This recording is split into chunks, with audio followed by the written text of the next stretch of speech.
ऐसा वर्णन आता है कि जो गजेंद्र मोक्ष की कथा सुनता है,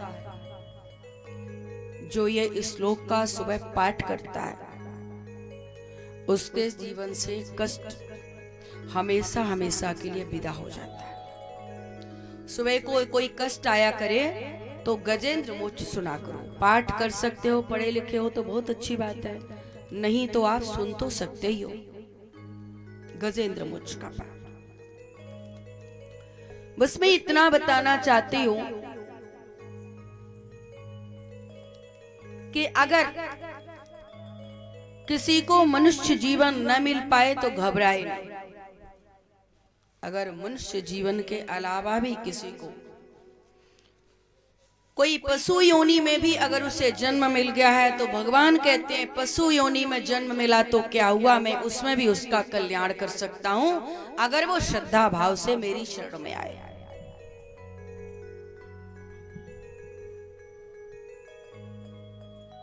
अष्टम स्कंद के श्रीमद् भागवत कथा के अंदर गजेंद्र मोक्ष के इस प्रसंग से हम सब इसको समझने का प्रयास करते हैं।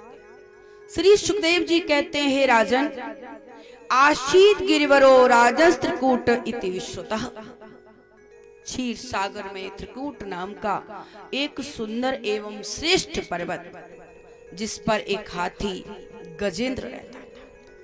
गजेंद्र का नाम हाथी, गजेंद्र को हाथी कहते हैं। आनंद के साथ रहता, परिवार के साथ अपना जीवन बड़ी खुशी से व्यतीत करता था।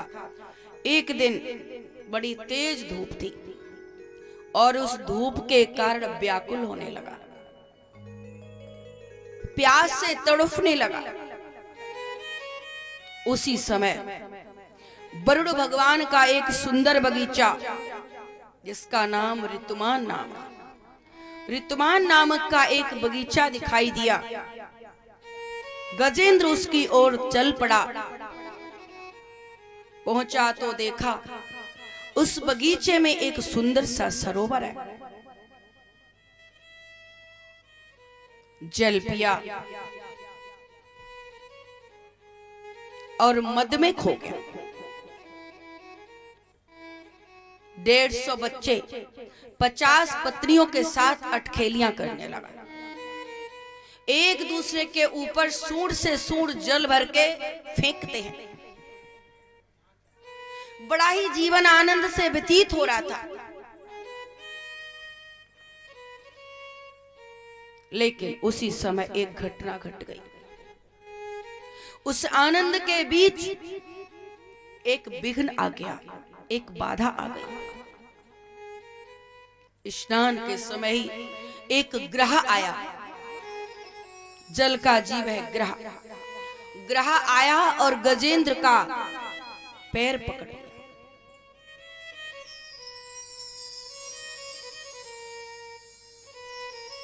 गजेंद्र इतना मद में लिप्त था, सोचने लगा जब इसको पता चलेगा कि मैं यहाँ का राजा हूं तो अभी आके माफी मांगेगा। लेकिन ग्रह तो जल का जीव होता है। एक तो जल का जीव और दूसरे गजेंद्र का रक्त चूस रहा है। धीरे धीरे गजेंद्र की शक्ति क्षीण होने लगी और ग्रह की शक्ति बढ़ने लगी। जब रक्त जीव का निकलने लगता है, ज्यादा निकल जाता है तो कमजोरी आ जाती है, शक्ति क्षीण हो गई गजेंद्र के। और जब चक्कर खाने लगा तो नीचे झांक के देखा तो देखता है गजेंद्र कि ग्रह ने उसका पैर जकड़ा हुआ है। बड़ा ही निकालने का प्रयास किया, लेकिन शक्तिशाली ग्रह ने उसका चरण नहीं छोड़ा और निकाल नहीं पाया अपने चरण को गजेंद्र। बलवान गजेंद्र ने अपनी शक्ति के साथ अपने आप को छुड़ाने का पूरा प्रयास किया, पूरी चेष्टा की, लेकिन वो छुड़ा नहीं सका। और ये युद्ध गजेंद्र और ग्रह के बीच लगातार चलता रहा। कभी ग्रह गजेंद्र को खींच लेता और कभी गजेंद्र ग्रह को खींच लेता। एक 1000 वर्षों तक ये युद्ध चलता रहा। एक दिन नहीं चला, 1000 वर्षों तक युद्ध चलता रहा।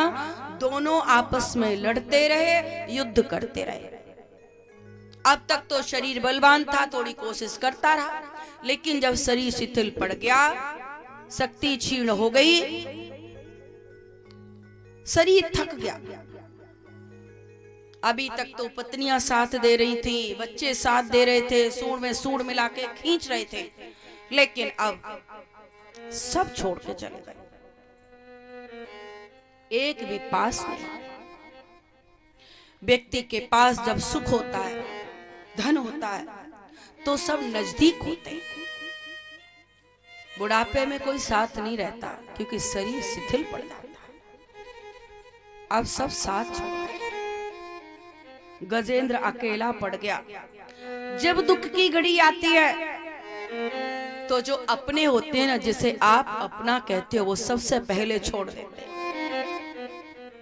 यही संसार की वास्तविकता है।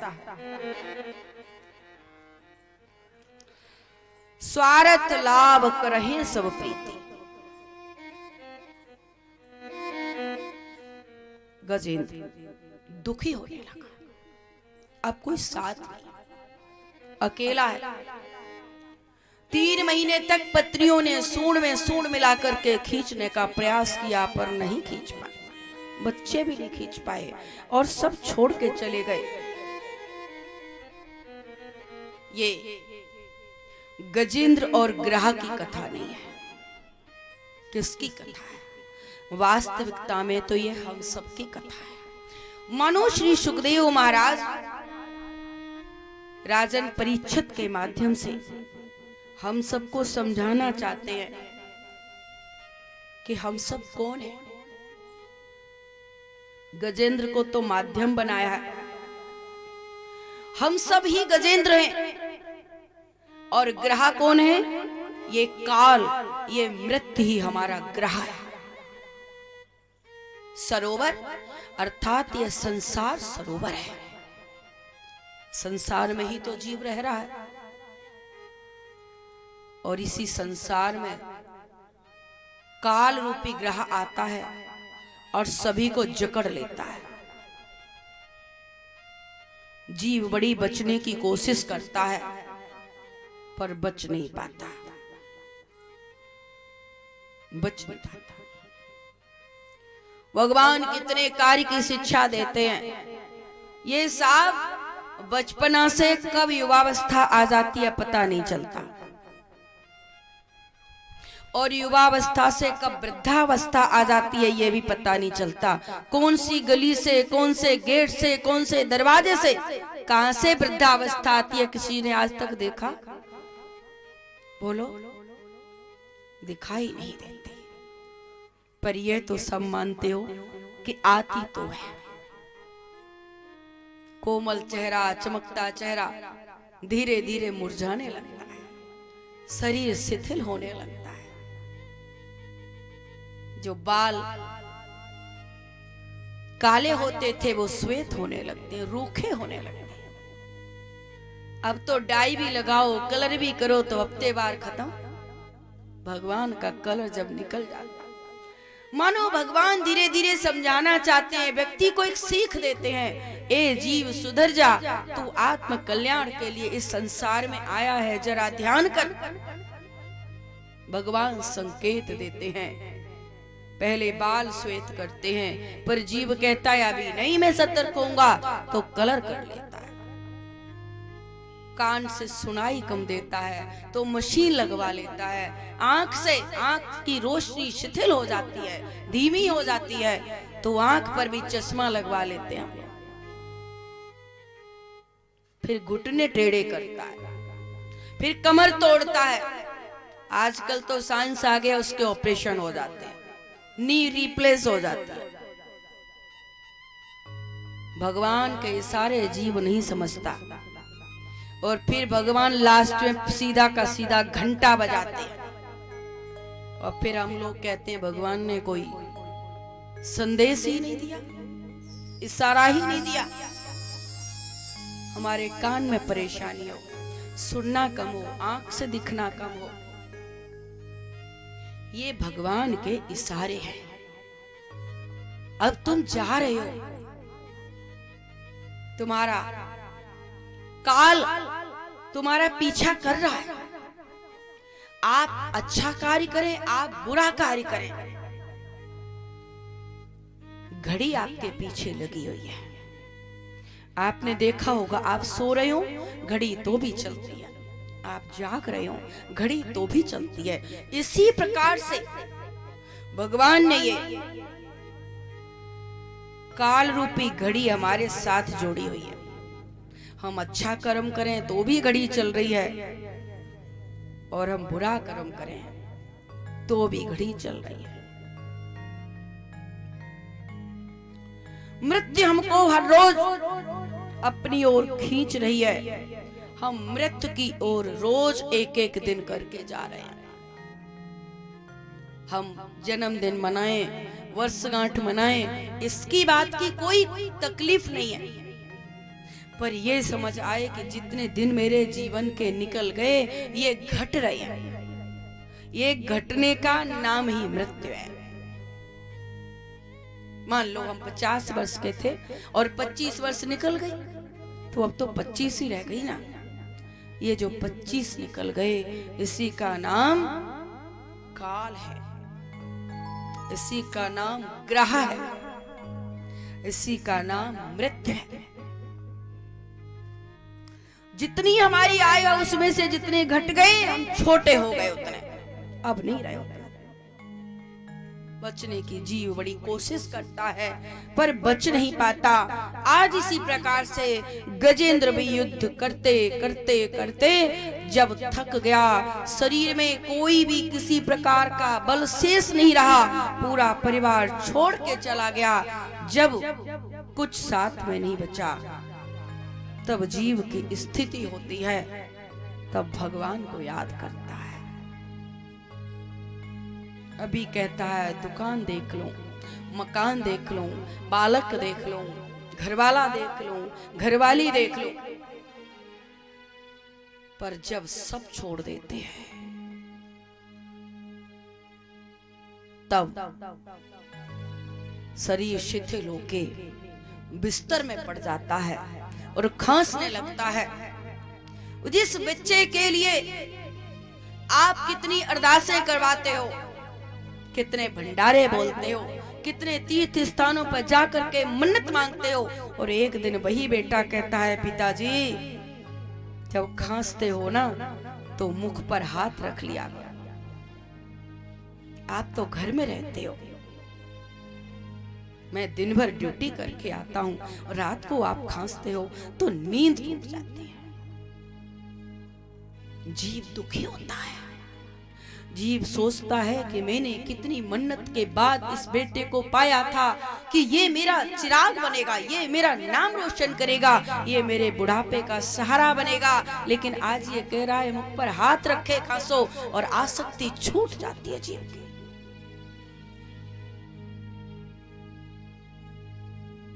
राजा दशरथ से राम जब वनवास जा रहे थे तो दशरथ जी कह रहे थे राम रुक जा, राम मैं तेरे बिना रह नहीं पाऊंगा। अरे राम तू रुक जा, तुझे पता नहीं मैं तेरे बिना रह नहीं पाऊंगा। तो राम जी ने कहा पिताजी आप राम के बिना तो रह लोगे, पर पुत्र के बिना नहीं रह पा रहे हो, आपको पुत्र वियोग सता रहा है। इस आसक्ति को समाप्त कर दोगे, उस दिन आपको मुक्ति मिल जाएगी। हम हर क्षण यही कहते हैं, बेटा के पीछे नहीं रह सकता, बेटी के बिना नहीं रह सकता, पत्नी के बिना नहीं रह सकता, पति के बिना नहीं रह सकता। रह सकते हो, आज विचार करना। और जब संसार के सभी लोग साथ छोड़ देते हैं तो जीव बिस्तर में पड़ कर के हाय राम हाय राम हाय राम हाय कृष्ण जिस नाम से पुकारता है वो पुकारने लगता है। भगवान को करुणा अवतार कहा गया है। भगवान उस समय भी आते हैं और जीव का हाथ पकड़ के ले जाते हैं, शरीर से प्राण पखेरु हो जाता है, उसको मुक्ति दे देते हैं। आज विचार करना हमारे साथ क्या जाने वाला है। तेरा शरीर साथ जाएगा क्या एक दिन। ये जब लड़ते लड़ते गजेंद्र थक गया तो विचार करने लगा, ये तो मैं फालतू के रिश्तों में फंसा था, ये शरीर भी साथ नहीं जाएगा, मैं किस चक्कर में पड़ा था। ये तो तेरा शरीर भी साथ जाने वाला नहीं है, ये तो केवल साथ जाएगा, वो सिर्फ भगवान का नाम जाएगा। ये आपके खाते में है, इसको कोई बांट नहीं सकता, जला नहीं सकता, गला नहीं सकता, चोर चोरी नहीं कर सकता, आंधी तूफान उड़ा नहीं सकता, प्रलय इसको डुबा नहीं सकती। ये सब कोई जानता है वास्तविकता को, पर इसकी ओर किसी का ध्यान नहीं है। मानो श्री सुखदेव महाराज राजन परीक्षित को माध्यम बना करके, गजेंद्र ग्रह की कथा बना करके हम सबको इशारा दे रहे हैं। गजेंद्र आज आंसू गिराते हुए दुखी मन से आर्त पुकार से, आर्त पुकार जानते हो, आर्त पुकार कल बताई थी ना, वो बिल्ली के बच्चे को कैसे कुम्हारिन ने बचाया, वो है आर्त पुकार। चिल्लाने से भगवान नहीं मिलते, किसी की बड़ी ऊंची आवाज हो भगवान उससे मिलते नहीं, कोई बहुत शास्त्रीय संगीत में निपुण हो जाए भगवान उससे मिलते नहीं। मीरा जब भजन करती थी तो बड़े बड़े संगीत के उस्ताद आए और लिखे मीरा को एक कागज पे भेजा, मीरा राग में गा, तुझे राग नहीं आता, बेसुरी है राग में गा। मीरा ने उठाई कलम और लिख दिया राग से पहले अनु, राग आए या ना आए, पर राग में अगर अनुराग बन जाए तो भगवान से प्रेम हो जाएगा। अनुराग होना आवश्यक है। बड़ा सुंदर लिखा। हम लोग चिल्लाते तो हैं पर भगवान से आर्त पुकार से नहीं जुड़ते। किसी ने बड़ा सुंदर लिखा, कांकर पाथर जोड़ के और मस्जिद लई बनाए, काकर पाथर जोड़ के मस्जिद लई बनाए, और ताचड़े मुल्ला बांग दे, क्या बैरा हुआ खुदा। बैरा है क्या, चिल्ला रहे हो? वो तो आर्त पुकार सुनता है। इतना ही नहीं, मैं कोई जातिवाद की बात, धर्मवाद की नहीं कर रही। हिंदू में भी लिखा, क्या लिखा, पाहन पूजे हरि मिले और तो में पूजी पहाड़, और तासे तोचा की भले जो पी सिखाए संसार। अर्थात भाव से भगवान मिलते हैं। आर्त पुकार से आज गजेंद्र ने आंसू गिराते हुए पुकारा, हे नारायण, हे हरि। भगवान के कान में आवाज गई, भगवान दौड़े, गरुड़ चलो। गरुड़ कहते हैं राम राम, भगवान को अपने भक्तों की रक्षा करने के लिए मेरा साथ चाहिए, अभिमान आ गया।